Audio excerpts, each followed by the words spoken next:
ఏ బీజేపీని మట్టి కరిపించడమే ఇండియా లక్ష్యం స్టాలిన్ మాట్లాడుతున్నాడు.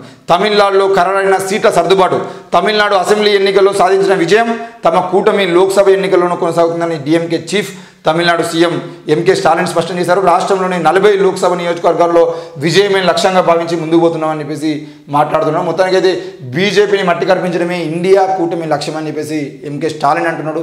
మరి తమిళనాడు రాష్ట్రంలో లోక్సభ ఎన్నికల్లో 40 సీట్లు టార్గెట్ పెట్టుకొని మేము పనిచేస్తున్నాం, తప్పకుండా 40 సీట్లను గెలుస్తామని స్టాలిన్ ప్రకటించిండు.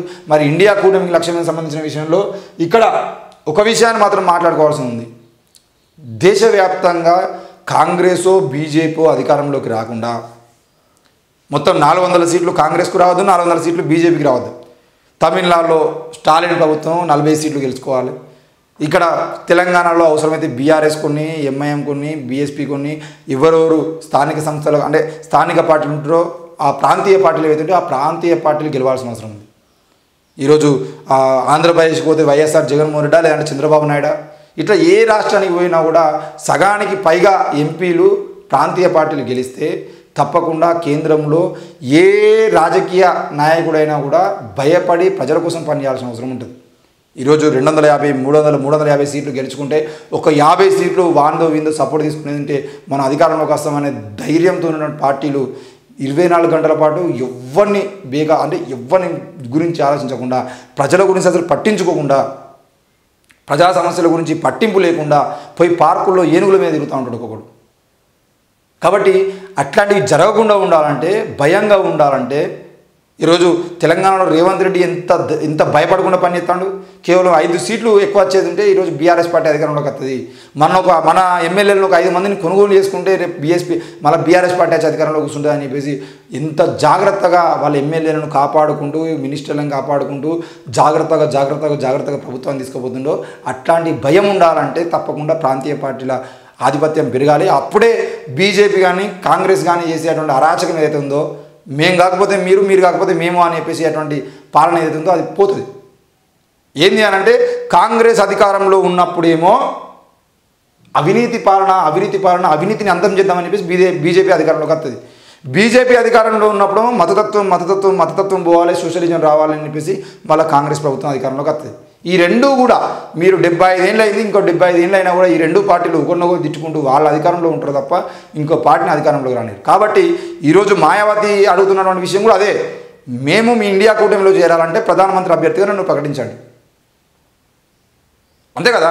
ఈరోజు ఆమెను ప్రధానమంత్రి అభ్యర్థిగా ప్రకటించేది అంటే మిగతా వాళ్ళు ఎవరన్నా ఇబ్బంది పెడుతున్నారా? స్టాలిన్ అద్దంటున్నాడా, కేసీఆర్ అద్దంటున్నాడా, లేకపోతే ఇండియా కూటమిలో ఉన్నటువంటి మమతా బెనర్జీ అద్దంటారా, ఇంకెవరు అద్దంటున్నారు? ఎవరు అద్దంటున్నారో చెప్పాల్సిన అవసరం ఉంది. సోనియా గాంధీ ప్రధాని కావడం కోసం ప్రాంతీయ పార్టీలు అన్నీ కష్టపడి పనిచేయాల్సిన అవసరం ఉన్నది. కాబట్టి ఒకవేళ కనుక ఈరోజు మాయావతిని మీరు ప్రకటించేది ఉంటే మీరు బీజేపీకి వ్యతిరేకంగా పనిచేస్తున్న విషయం అర్థమవుతుంది. అట్లా ఉండదు. ఏంది అంటే కాంగ్రెసా లేదంటే బీజేపీ కాంగ్రెసా, అవినీతి అంటారు, ఆ మతత్వం అంటారు. ఇదే మాయాలో పెట్టి మనం అందరినీ మొత్తం భ్రష్టు పట్టిస్తున్నాం మన మెదలనే విషయం మనం అర్థం చేసుకోవాలి. మొత్తానికైతే బీజేపీని మట్టి పెట్టడమే లక్ష్యం అని చెప్పేసి స్టాలిన్ అంటున్నాడు. ఎవరు రాముణ్ణి కూడా ఈడీతో వెంటాడేవారు బీజేపీలో చేరాలని ఒత్తిడి చేసేటోళ్ళు అని చెప్పేసి అరవింద్ కేజ్రీవాల్ అంటున్నాడు. ఈ కాలంలో రాముడు కనుక ఉంటే ఈడీ వంటి దర్యాప్తు సంస్థలతో వేధించి ఆయనను కూడా బీజేపీలో చేరాలని ఒత్తిడి చేసేవారని ఆప్ అధినేత ఢిల్లీ సీఎం అరవింద్ కేజ్రీవాల్ కాషాయ పార్టీపై విమర్శలు చేశారు. కాషాయ పార్టీలో చేరాలని లేకుంటే జైలులో ఉంటారని రాముడిని కూడా ఒత్తిడి చేసేవారని బీజేపీని దుయ్యబట్టారు. కేజ్రీవాల్కు సంబంధించిన విషయంలో, కేజ్రీవాల్ అరెస్టు సంబంధించిన విషయంలో ఆయన ఈ మాటలు చేయడం జరిగింది. మరి కేజ్రీవాల్కు నిత్యం ఈడీ నోటీసులు పంపిస్తూ ఉంది, ఈయన అటెండ్ కావట్లేదు. ఒకవేళ రాముడు కనుక బతికి ఉంటే, రాముడు కనుక ఈరోజు రాముడు కనుక ఉండేది ఉంటే ఆయనను కూడా మీరు బీజేపీ పార్టీలో చేరాలని చెప్పేసి తప్పకుండా బీజేపీ డిమాండ్ చేసేదని చెప్పేసి అరవింద్ కేజ్రీవాల్ అంటున్నాడు. మరి ఇంతటి దారుణమైనటువంటి కామెంట్ చేసినానంటే బీజేపీ ప్రభుత్వం చేసినటువంటి అరాచక పాలన ఎట్లా ఉన్నదో మనం అర్థం చేసుకోవాల్సిన అవసరం ఉంది. ఒక ముఖ్యమంత్రి, ఢిల్లీ ముఖ్యమంత్రిగా ఉన్నటువంటి వ్యక్తి ఈరోజు 24 గంటల పాటు గవర్నరు సపోర్ట్ చేయరు, ఢిల్లీలో ఉన్నటువంటి వాళ్ళకు ప్రత్యేకాధికారులు పనిచేసుకొనియరు, వాళ్ళకు నిధులు చక్కగా ఇయ్యరు, కేంద్రం నుండి రావాల్సినటువంటి నిధుల్ని మొత్తానికే కోత పెడతారు. వాళ్ళ పథకాలకు సంబంధించిన విషయంలో రాష్ట్రంలో ఏదైనా పని చేసుకుందామంటే ఆ పనికి సంబంధించిన విషయంలో కేంద్ర మంత్రిని పిలవలేదు, ఎంపీని పిలవలేదు, వాడిని పిలవలేదు, వీడిని పిలవలేదు అని చెప్పేసి ఆడ లొల్లులు ఎత్తా ఉంటారు. అధికారులతో సగ పని చేయనియరు, ఐఏఎస్లు ఐపీఎస్లు సగ సపోర్ట్ చేయరు. ఇట్లాంటి మొత్తం నిర్బంధాల మధ్యలో ఢిల్లీని పాలిస్తున్నటువంటి అరవింద్ కేజ్రీవాల్ ఈరోజు ఎందుకు ఇంత పెద్ద మాట అన్నాడు? రాముడు బతికి ఉండేది ఉంటే, రాముడు ఉండేది ఉంటే ఆయనను కూడా ఈడీ పేరుతో బీజేపీ వేధించేది, బీజేపీలో చేరాలని డిమాండ్ చేసేది అని చెప్పేసి ఎందుకు అంటున్నా అంటే, మొన్న కూడా రామాలయానికి సంబంధించిన విషయంలో, రామ మందిరం ఓపెనింగ్కి సంబంధించిన విషయంలో ఒక కార్టూన్ చాలా వైరల్ అయింది. ఏంది అని అంటే, రామునికి సంబంధించిన విషయంలో మోడీ ఆ రామ మందిరం ఓపెనింగ్కి సంబంధించిన విషయంలో మోడీ రాముని విగ్రహం దగ్గరికి వచ్చింటే రాముని విగ్రహము మోడీని తిడుతూ ఉంటుంది. అరే అయ్యా దండం పెడతారా బాబు, నువ్వు నన్ను వదిలేయి, నీ రాజకీయాల కోసం నన్నెందుకు వాడుకుంటున్నావు అని చెప్పేసి రాముడు కూడా మోడీ ఆ వాడకానికి సంబంధించిన విషయంలో రాముడు కూడా ఏంది ఇబ్బంది పడుతున్నాడు అనే విషయంలో ఆ కార్టూన్ వేయడం జరిగింది. అంటే బీజేపీ రాముడిని అడ్డం పెట్టుకుని రాజకీయం ఎట్లా చేస్తుందనే విషయాన్ని మనం అర్థం చేసుకోవాలి. ఈ బీజేపీ వాదులకు, బీజేపీ నాయకులకు కోపం వస్తాయి కావచ్చు, కానీ మీరు కూడా ఒకసారి ఆలోచించండి.